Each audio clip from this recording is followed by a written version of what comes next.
Bisa kepada Ibu Guru kita. Selamat pagi, Ibu. Selamat pagi, silakan duduk. Terima kasih Bu. Ibu lihat dulu kehadiran. Semua hadir?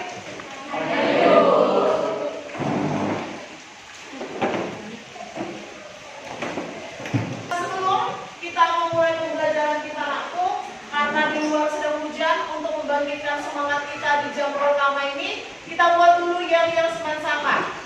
Masih ingat kan yang semansaka kan? Oke. Apa kabar semansaka?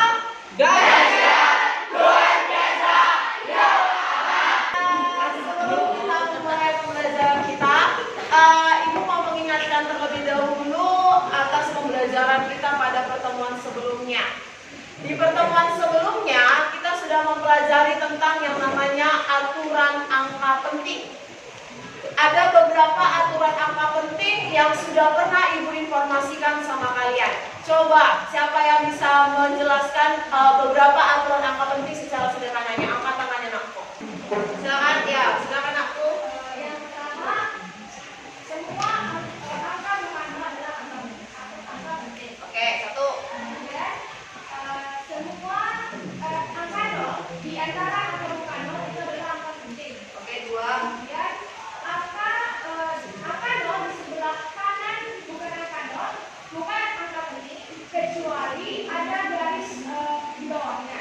Oke, tiga. Kemudian, oke, itu dia ya. Beberapa atau ada 6 aturan angka penting yang sudah kita pelajari pada pertemuan sebelumnya. Nah, kaitannya dari aturan angka penting ini adalah dengan materi kita hari ini, nakku.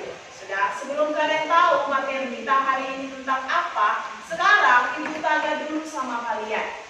Kalian pernah atau apakah kalian bisa mengukur yang namanya luas buku paket kita ini? Nggak bisa langsung dapat luasnya? Tidak. Jadi kalau nggak bisa langsung dapat luas buku paket kita, apa yang harus kita lakukan dulu? Ya, nakku.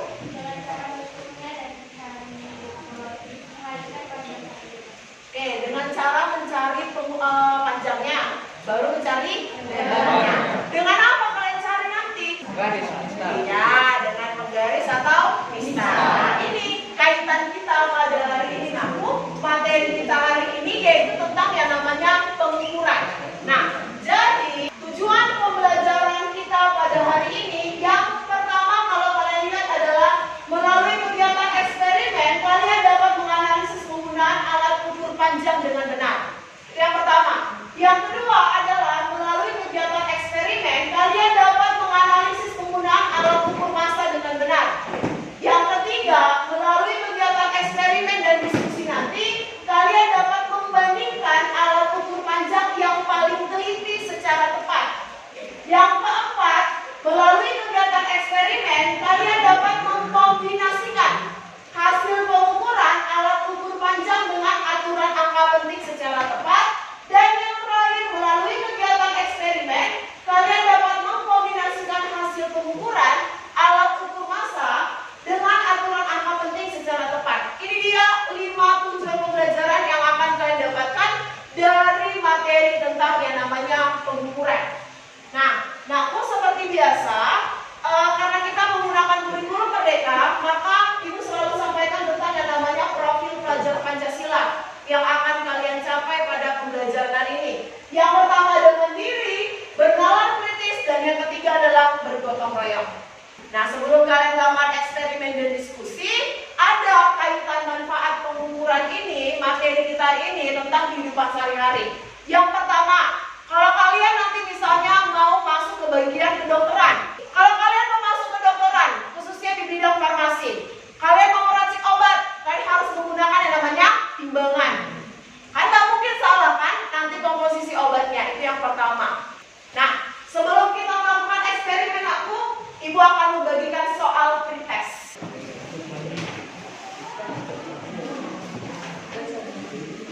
Dikerjakan selama 15 menit ya.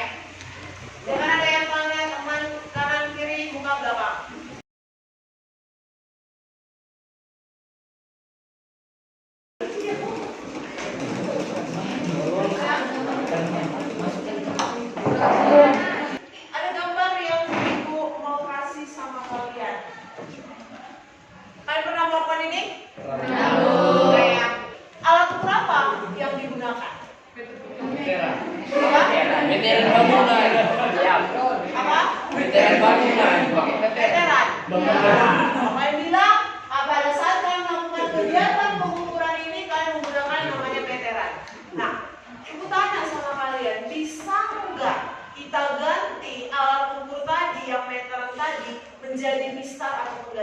Bisa. Bisa.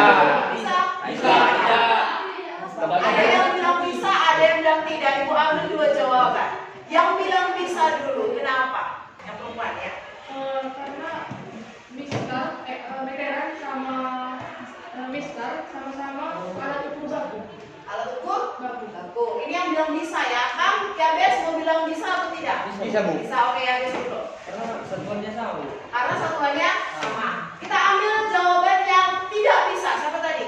Sebenarnya bisa digunakan, tapi hasilnya itu tidak akurat. Jadi lebih baik menggunakan stadiometrik. Kita masuk ke yang kedua gambarnya.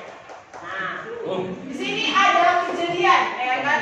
News, berita, hot news lah kabarnya. Truk Puso patah bautnya, roda persis di tengah jalan Letnan Sutopo Serpong lalu lintasnya tersendat. Nah, ini katanya penyebabnya itu ada di situ dibilang patah baut pada rodanya. Bagaimana lah cara untuk memastikan ukuran bautnya ini supaya sesuai dengan yang benar? Ya, silakan.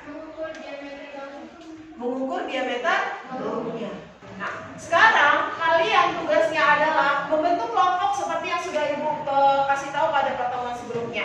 Ada 6 kelompok. Kelompok 1, 2, 3, 4, 5, 6. Setiap kelompok ambil LKPD dan alat ukur jangka sorong serta mikrometernya.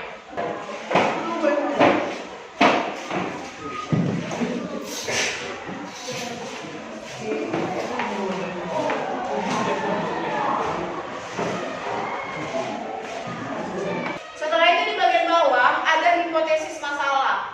Nah ini tadi yang pertanyaan yang Ibu kasih ya. Nah kalian tuangkan jawaban kalian di sini bersama dengan teman sekelompok kalian. Sesudah itu kita masuk ke bagian langkah-langkahnya. Sebelumnya sudah Ibu suruh kalian mengunduh aplikasi Philep kan? Mikrometer sama jangka sorong sudah? Kalaupun kalian masih belum paham langkah-langkah dalam penggunaan alat ukur, kalian boleh lihat dari aplikasi Philep yang sudah Ibu kasih. Nah, nanti setelah itu kalian ukur sesuai dengan tabel pengamatan di halaman keempat. Jadi di halaman keempat ini data kalian aku. Yang pertama dengan menggunakan penggaris jangka sorong dan mikrometer. Kemudian yang kedua untuk pengukuran diameter dalam dan diameter luar. Nanti dengan menggunakan neraca yang di sana, kalian pakai 2 uang koin sama kelereng saja. Setelah itu jawab pertanyaan pada lembar terakhir. Bisa ya? Jawab pertanyaan dengan teman sekelompok pada lembar terakhir. Jika ada yang belum paham masalah tentang LKPD ini, boleh kalian tanyakan sama Ibu biar Ibu bimbing kalian. Untuk saat ini ada yang mau ditanya? Tidak ada? Oke, silakan dikerjakan, diskusikan. Oke, yuk.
sengaja ibu kumpul biar besok tetap bisa kalian presentasi. Sudah? Oke, nanti yang presentasi ada 4 kelompok, nanti random ibu pilih.